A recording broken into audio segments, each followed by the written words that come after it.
چند سال پرانی بات ہے، ایک خاتون کا مجھے فون آیا۔ اس زمانے میں حصہ جو تھا نا لاہور کا کوئی 7,000 روپے کے قریب تھا۔ تو کہنے لگی حضرت میں غریب ہوں، قربانی میرے اوپر واجب نہیں ہے، میں روزانہ 15-20 روپے، کبھی 25 روپے، کبھی 50 روپے، کبھی 10 روپے، کبھی 70 روپے، سارا سال میں بمشکل ایک حصے کے پیسے ڈال لیتی ہوں، تو کیا میری قربانی قبول ہو جائے گی؟ کہ جی مجھے قربانی کا بڑا شوق ہے، میرا بھی دل کرتا ہے۔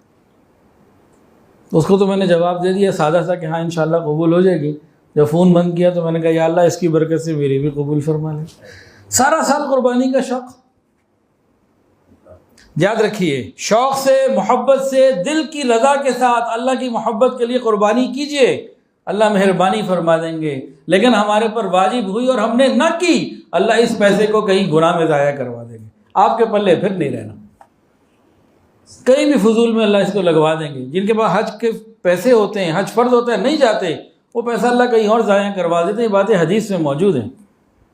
ہم اللہ کے حکم پر خرچ کر دیں، ثواب بھی ملا اور برکت بھی ملی، اس کا ریٹرن بھی آ جائے گا، پیسے کے بدلے اور آ جائے گا انشاءاللہ۔ اور نہیں کیا تو پھر یہ ضائع ہو جائے گا۔